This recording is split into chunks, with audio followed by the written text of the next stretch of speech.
ne peut pas être père spirituel pour baptiser Moutoute. Baptême, et ça qu'on identifie dans la père nayote. Ni le baptême. Donc Moutou a été yote, on y mis soute.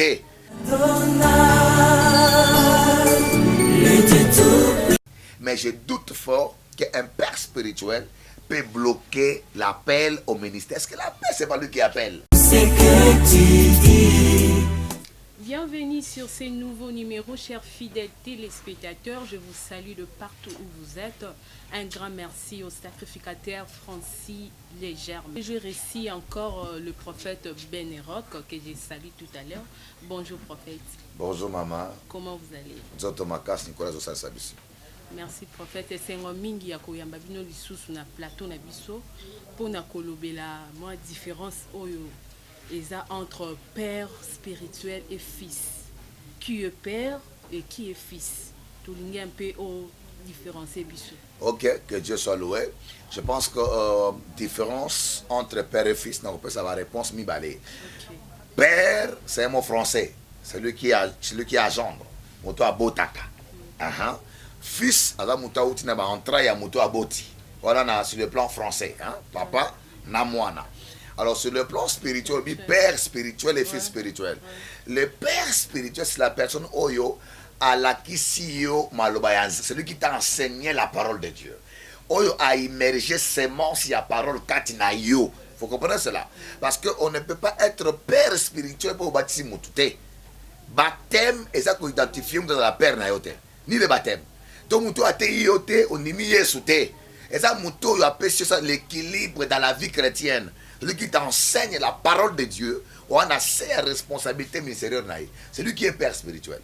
Et Moutou a so yamba, so zouaka malobawana, a mis ça là dans la fils spirituel. Voilà, entre père et spirituel. Voilà. Non, ce n'est pas que Moutou a baptisé dans Oyo, Andimisio, Jésus Christ.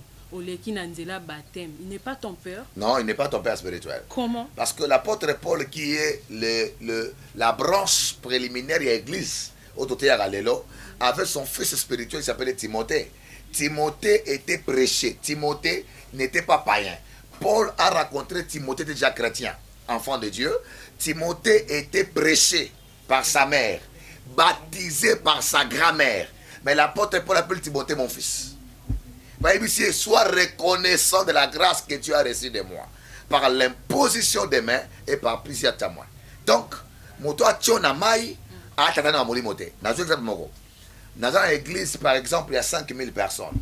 Est-ce que ceux qui n'ont pas un message dans le dimanche, il y a 1000, il faut que on a mai le même jour. Est-ce que dans un 1000 non. Il y a des anciens, il y a des bergers qui peuvent aller baptiser. Est-ce que ce qu'on a été au baptême, non. Non, avec l'autorisation de vous, hein, vous pouvez mettre le on ne devient pas père par l'autorisation, madame. On devient père par la sémence. Il y a deux catégories. Juridiquement, par là, vous avez papa à moto. Parce que au boti, ok? Au boti moto, on a un père légendaire. Au boti moto, au PCV. Ou soit par adoption. Moutouma akikuna. Dès que au bali moisi, par exemple, aux moisi au bali moisi. Moi, c'est un moine mort pas mi balé. So c'est un mariage civil. Vous allez composition familiale. Bana o moi si on a bota paralia ça bana yo. Tu peux la changer de nom. Tu comprends cela? Donc on n'est pas père par le sceau du baptême, non. On est père par la sémence. On a distribuer des équilibres en moi. Donc père et fils par rapport à la sémence. Par rapport à la sémence, mais l'autre au monde a que prophète, il faut que moi à la prophète. Également. Tu peux produire des enfants, oui. Il y a plusieurs natures. Mais la première production, c'est la nature dont tu es. Jésus a dit, faisez l'homme à votre image. Selon ma ressemblance. Nous sommes la ressemblance de Dieu, madame. C'est-à-dire, tel que tu me vois, tel que Nzambé a tel que Yesu a Nzambé a ce qui n'est pas prophète. Il faut un ministère nangai, nabo dakobo takaba apôtre. Oui, il y a pluriel. Mais d'abord, il faut espèce nangai bima. Parce qu'un enfant, attend pour la bandela à papa naï. Quand on le voit, on dit voilà tel père, tel fils. Un prophète, il faut qu'on a beau taper prophète. Également. Également. Donc un apôtre aussi, il faut beau taper. Également. akobota kabana yolenge na lolenge mais première production il faut bota espèce naie mbwa bota ka espèce naie les lions affrontent les lionceaux espèce naie c'est ça le ministère l'équilibre nzambe abota ka nzambe yango lobi boyibite bo ba nzambe des petits dieux ouais c'est comme ça c'est normal Bible lobi Moïse a koufi tango Aaron a koufi Moïse a zui Aaron ake likolo ya ngombe ya Sinaï a pasoli Aaron bilamba a zui bilamba wana ya Aaron ala tango mwana ye Josué a bien commis sacrificateur. Tu comprends cela? Donc c'est une production ya espèce na yo na kobota ka bana ya ndenge na ndenge mais il faut na bana so otobi oyo aza textuellement tatanaye copie conforme identique. Mais tout le monde a bala misoupe bazo bunga aye bateki abima et pas tata bunga. Tata na été. Ye moko misali tata. Aza tata na été. Tata n'était quoi? Ah mwana makangu. Mwana ya makangu so aibe to tata na ye. Ato bokoli obokoli. Awe so nga tata na été. Un vrai fils doit reconnaître l'appartenance de son père. Jésus a dit, Jésus qui dit, Abi Père, il parle au Père, je te glorifie pour ce que je suis. Ça c'est Jésus qui dit, Père, Adi Nzambe, n'est-ce pas? Abi Père, je te glorifie pour ce que je suis fils. Tu comprends cela? Je te glorifie pour ce que je suis fils, virgule. Père, glorifie ton fils devant tomber à Lazare, afin que ton fils te glorifie. Jésus devant tomber à Lazare, il a dit, Père, je glorifie ton fils, afin que ton fils te glorifie. Donc Jésus ne faisait rien sans seulement parler à son Père, reconnaître son Père. Nous, comment on a prié à notre Père, notre Père qui est au... Que ton nom soit. C'est le Père. Quand un enfant a son... Tant que moi, on a son nié qui va tata ou yaoutele là, on a barré. Il n'a pas de rein. Et quand tu n'as pas de rein, quand tu n'as pas de rein, tu n'as pas de testicules. Quand tu n'as pas de testicules, tu ne peux pas produire. Quand tu n'as pas de rein, parce que insuffisance rénale sur Zangi Rokufa. Donc, soit on a arrêté, ou d'ailleurs, peut au botarate. Papa, douleur et enfantement. Tala, qu'est-ce que tu maman? Qu'est-ce que tu moi, na rose rebelle, oui, tu connais. Na koni yeti bo tatate, ata wanga na bito avabite wana père, wana za père. Tu comprends cela? Parce qu'à son reconnaître la semence qu'il a reçue. Écoutez, madame. Oyebi, na ninga ko biloko mingi za kaka, mwana akosanza ka biloko ya liaki. Tu comprends cela? On ne vient pas fils parce qu'on a la grâce. La grâce et l'onction, et comme ça, on a tout à tâter. La sémence. Mais il y a aussi de pasteurs, de pères spirituels, que Vinaye qui bien, mais à boti moi na rebelle. Ça arrive aussi. Maman, n'a posé une question. N'a posé une question. N'a posé une question, moi. N'a pas de voyou. N'a pas d'emballement. On est un enfant, n'est-ce pas? Mais l'enfant à côté de Nanzela, pour la colanda d'éducation à ma vie. Na boti moi na ngai, mais ça les milliers, ok? Et ça environnement moi na au côté de bébé. Ma bota na rebelle. Papa n'a posé une question. So qui yo oza maman, je ne sais pas je me suis maman oza moi si. Au comme na zemi, ok na échographie, la vie que au robota gisim, yo robota. Le baté maman. Babi de oza boye oza mwana mwana mutu na ndekana libona wana aza mutu munene yo kobota mwana wana d'abord un ils risque pour na yo parce que kubima na yo on a un problème deuxième so ba passer yo oza la problème troisième et un risque pour finama tu comprends cela on ne peut pas mutakondi matabo ta rebelle abota ka rebelle on est un enfant mais ça dépend si ko ya mwana milieu ya koleli ba to akutena ba. Moi, on n'est pas un voleur, mais on devient voleur. C'est ça avec la rébellion. Voilà, tu es bien vraiment moi bisognon sort. Comprenez, chers fidèles téléspectateurs, tous les prophètes Benero, Kazo Mekape ko expliquer biso. toyeba quand même ba source place to bimelaka biso ba o bana to koma ba rebelle donc tolanda vraiment et que ça la moi bien to changer moi ezali na biso papa Benrock tuna mususu ezali que à quel moment que moi na akokite maboko ya tata na ye pour asala peneti ya ministère na ye à quel moment moi na ressentir que il faut na quitter il y a de temps il y a de comment Bible lobi na Ésaïe chapitre 5 9 Bible lobi un enfant nous est né un fils nous est donné on n'est pas un fils on est un enfant n'est-ce pas quand l'enfant est encore enfant c'est comme la potopoto on met la caméra mais ça quoi l'été et lorsqu'il a comme un fils comme un âge à moi responsabilité mon okende moi na kolongwa ka epa ya papa na ye na biloko mibale ya liboso il doit devenir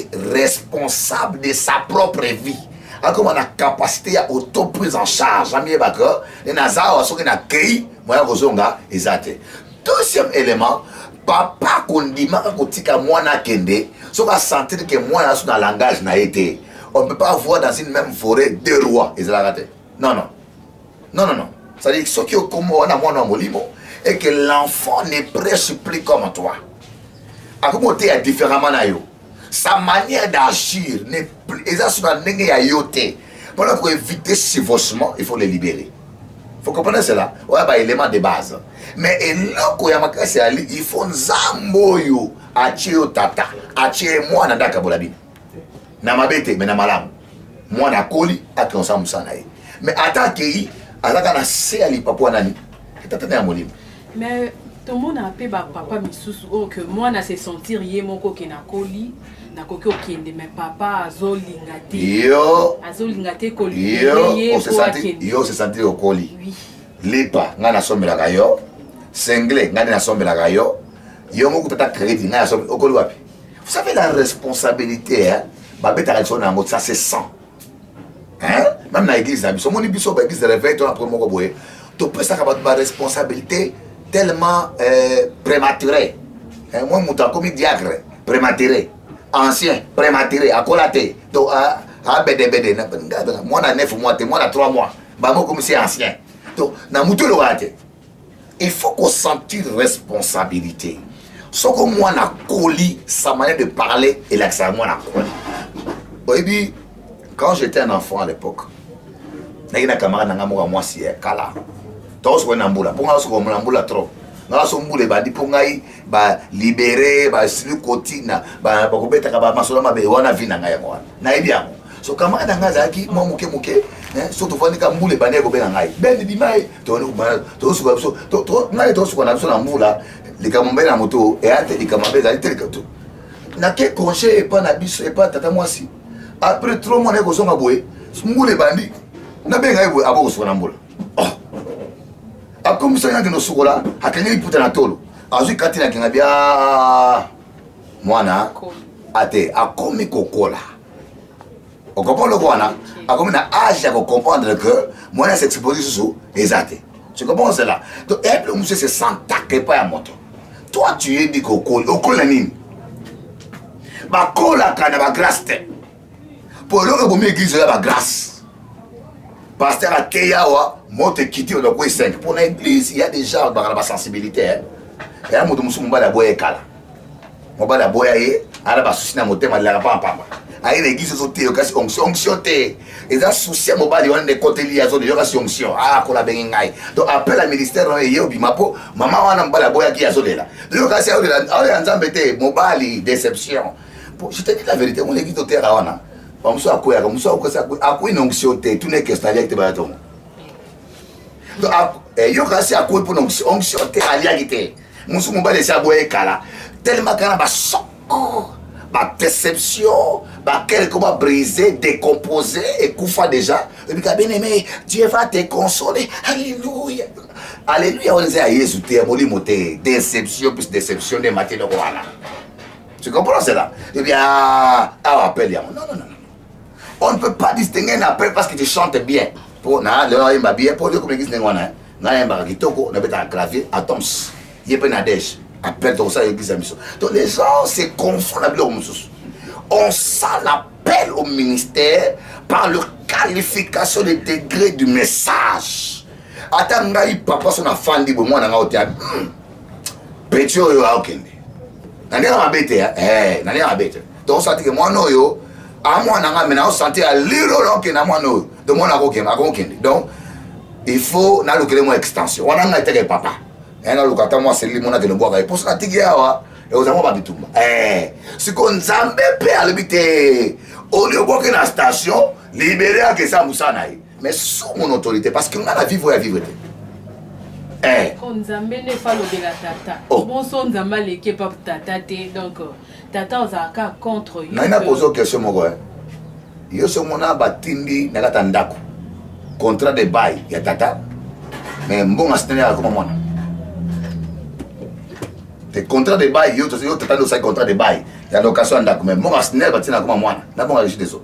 Moi, spirituellement, tout le monde que yo comme dans ma grâce la nature dans la nature non, mais spirituellement yo posant ma grâce na yo qui peut vers Dieu directement sans passer par le papa. Attention. Donc ça arrive. Attention. Aussi. Dieu dit dans la parole de Dieu. La parole de Dieu dit je suis le Dieu d'Abraham, d'Isaac et de Jacob. Nous avons changé Abraham, Isaac et Jacob. Il est rappelé la même chose. Ma soeur, tant que tu es encore sous l'ombre de ton père, avant que Dieu passe par toi, il commence par ton père. Dieu respecte le protocole.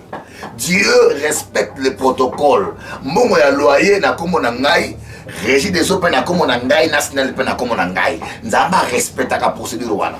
Dieu ne peut pas commencer par le fils sans le père. Non. Là, la parole de Dieu est nulle. Non. La parole de Dieu respecte la procédure. Nous avons besoin de bénir dans le ministère. Il faut que papa n'aille pas sentir. Je te le dis comme pasteur. Nous avons un ministère dans le berger.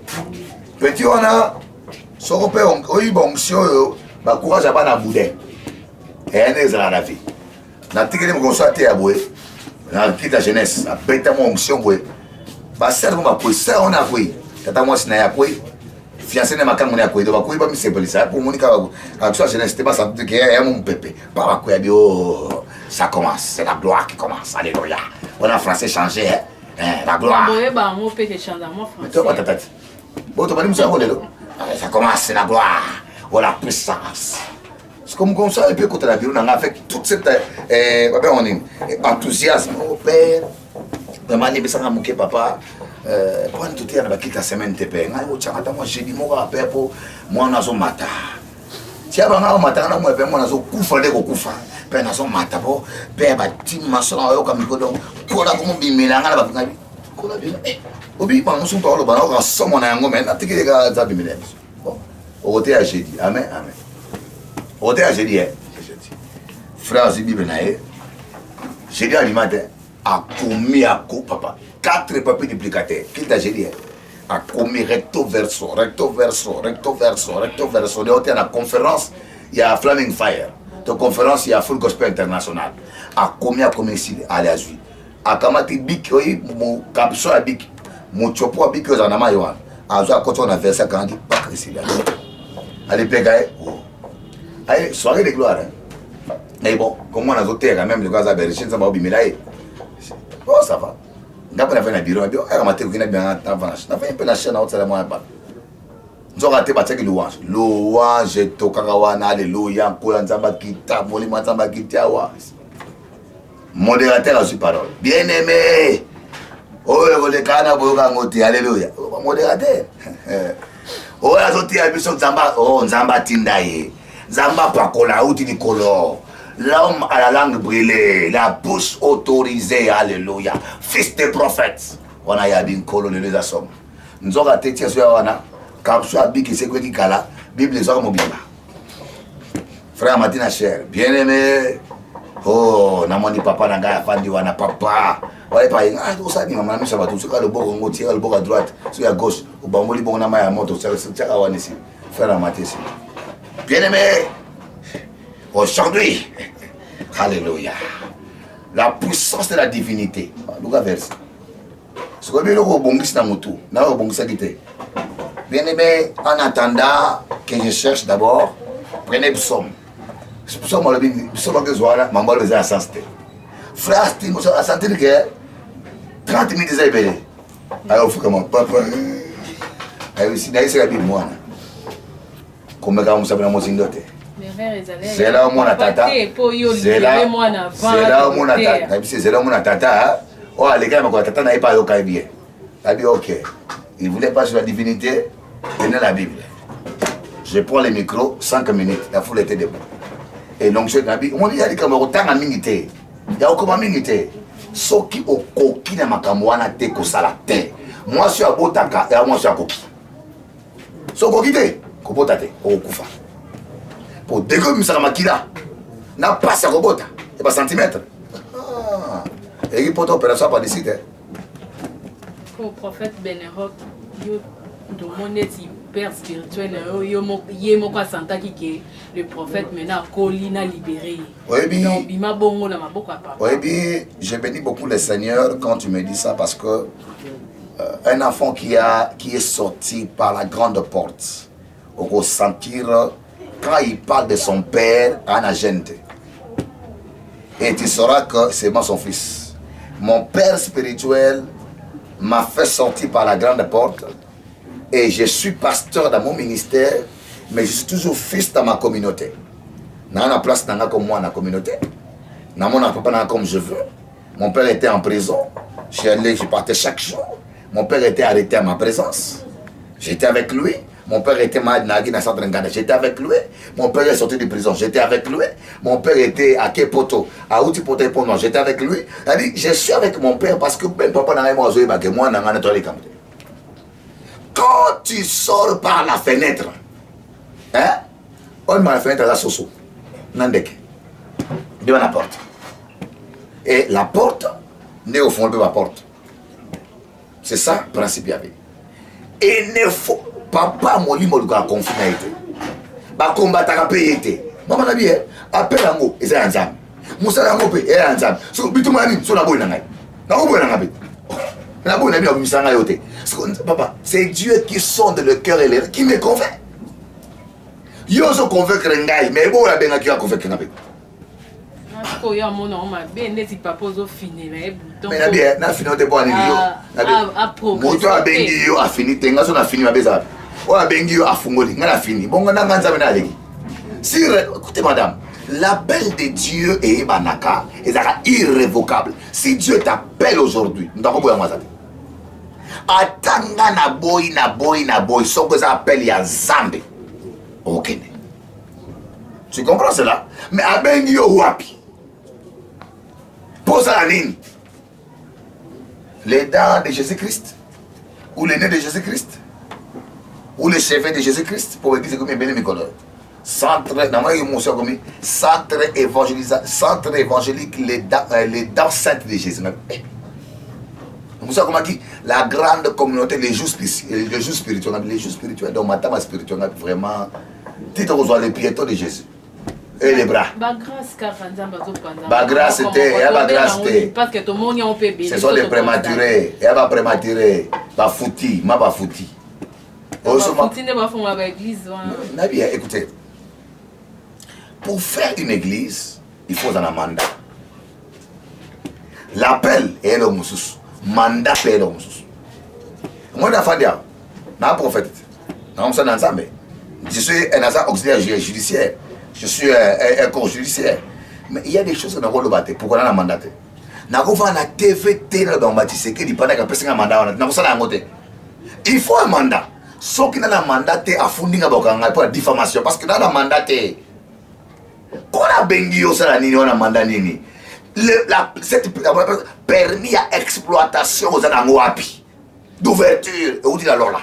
Maman, pour s'arrêter. Pour ma démon, ma tosa gaillot. Si on dit Gabriel va vendre l'église, moi, tu as 7 ans, 8 ans, 9 ans, attends, 40, 50, on va voir que la dame est colonieuse. On a mandat. Et elle dit, pendant quoi on a mandat. Des mots à l'air, il y a un billet que Johanna, attends, coucher, mais on a mandat. Et on a mandat. Eh, maman, qu'est-ce que attends, on va barrer au monde, il faut un mandat. Si on a pas peine de, on va déjà Affaires économiques. Tu as quel mandat?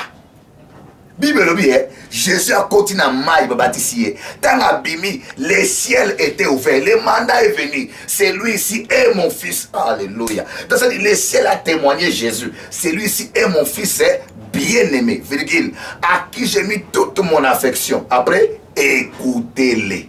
Et, maman, on ne peut qu'écouter celui que le ciel a envoyé et le ciel a témoigné. Yoka. C'est la maman, c'est la Kimia. Élisée, Anna Moutoumou pas Géasi. Géasi a constaté, moi c'est moi constaté que le prophète Alekara, il faut aller à ça, comment on n'est pas moi soana. Kolia, moi ça a constaté que le prophète Alekara, il faut tout ça détendre. Élisée va te dire Ndakulikolo. Ndakulikolo, il faut voir les Karawana. Élisée a eu qu'au semble la bonne à moi sur moi ça sur moi. Moi, c'est à Boti. Élisée a accueilli ailleurs. Tu comprends cela? A comme ailleurs, on lui informe que l'enfant est mort. Élisée a tindi Géasi. Zouan zete na nga commandement ke nango. Tu as quoi moi na Rubika? Moi na c'est quoi? Moi Géasi a une nzete à Élisée. A-t-il que à moi l'enfant n'était pas ressuscité. Quand Élisée lui-même père est venu, il a pris l'enfant à Thénacé. Abondé pour moi et l'enfant a été ressuscité. C'est-à-dire quoi? Quand un fils de prophète n'est pas à bon terme avec son père spirituel, même l'onction qui est dans le père est l'onction est transmissible dans la politesse, dans le respect, à la reconnaissance. Ce qu'on dit maramoutoua, même scientifiquement par là, ce qui moutoua non dit marité, on attend dans la classe, on a cours, dans la section commerciale, on a cours, il y a mathématiques. Donc, ce professeur a côté de l'anglais. Pour moi, il y a un mathématique calcul. Mais français, au santé, anglais, au yate. Donc, technique du commerce, mais chimie, mathématique, au moins, la linga est non, la professeur n'a mathématique. Donc, la linga payé. On peut cours, mais quand on a tout en mathématique, au yate. Ce qu'on linga papa non moli moté, la grâce qu'il a aux amotés. La grâce vient par amour. La grâce, c'est d'aller connexion entre père et fils. On ne donne pas n'importe qui. L'amour. D'abord, est-ce que vous savez, un enfant qui aime son père spirituel, quand il passe à la chair, à ce micro, les dieux de mon père, parce qu'il reconnaît Moutou Abimisaye, Zambé Atatananga, qui est ton père. Il a prématuré. Yo moko mwana makangu babota umbama ibana tata ibana ndeke papa, il faut avoir un père et le père a sur classe ali sur classe ali protection à ministère nengo zawana ya bitu mamusuna vina oko bunda kolonga ngote mais nga papa so na pesi ordre kemi ngala mukolo na tata. Tu comprends cela? Donc il faut que ça kanangote ba ça na batata te. Tu n'auras pas un père ange. Papa Zara ange te, azarapé nani bandekete, azarapé sainte. Il est père. Et ses défauts, et ses qualités, il est père. Enfant, honore ton père. La parole du Seigneur. Et tu vivras longtemps. Merci le prophète Benrock, chers fidèles téléspectateurs. Nabandi que bozo sosolamala mundenge prophète azo expliqué bicho yo fils place aux ali, donc il faut reconnaître que tu as un père, il faut chercher à avoir un père pour que o évolue, pour que la béni. Prophète Benrock to commis vraiment pratiquement na suka na lingi opesa mot de la fin na bana nyonso bazo landa biso na ba papa o bazo landa biso, vraiment mot de la fin na yo ezani. Mot de la fin na ngazali, je suis très content pour cette émission. Naosenga na bana nyonso ba rebelle par circonstance, rebelle par prophétie, rebelle par vision, rebelle par sentiment à ministère, rebelle par enthousiasme à ministère. Je vous demande d'aller chercher vos pères spirituels, allez vous réconcilier pour avoir la bénédiction du Père.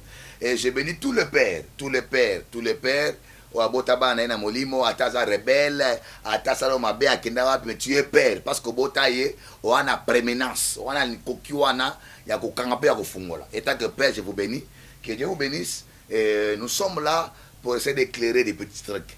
Aux amis qui zali ya ko éclairer mawanza to ko éclairer yango, mais to lukanzambe to banganzambe to respecter ba père spirituel na biso. Ba papa même na mboko Congo il y a des pères. Ba père spirituel, ba pezaka. Na ba po évangélique, ba ali. Il faut te respecter bango, te honorer bango. Ça fera en sorte que l'évangile est kende. Tout les Nigériens, les anglophones, bah, on a de grands respects. Donc, William Mayaki Awa, il n'a pas la plus grande église na Ghana. Il n'a pas la plus grande église. Il y a des grands prophètes na Ghana. Mais il est un de père. Le révérend Charles Motenega, Ali pasteur RCA, a la plus grande église na RCAT, na Centrafrique. Mais il est père. Nous devons reconnaître nos pères. Moto afungolo mo tema. Ozaki frère comme modérateur comme prédicateur. Après ça, quoi espace wana. Reconnaître mutati ko nzambe mikolo nyonso. Et ta vie va évoluer. Merci, chers fidèles téléspectateurs. Tu commis vraiment pratiquement dans souka ya émission na biso. Wana na pesimbo te na bino nyonso bozaki branché connecté na chaîne Exode Mission officielle. Sans oublier les sacrificateurs Francis Légère, mais salutation nangai et pas na yo Namboka Canada bisiko Zwami avec toute la famille. Je salue derrière les caméras. Mes salutations à vous et à toute l'équipe d'avoir été là. Moi je vous dis au revoir pour un prochain numéro. Abonnez-vous surtout massivement sur votre chaîne Exode Mission TV pour suivre votre émission Écho de l'Évangile. Merci, ciao, ciao.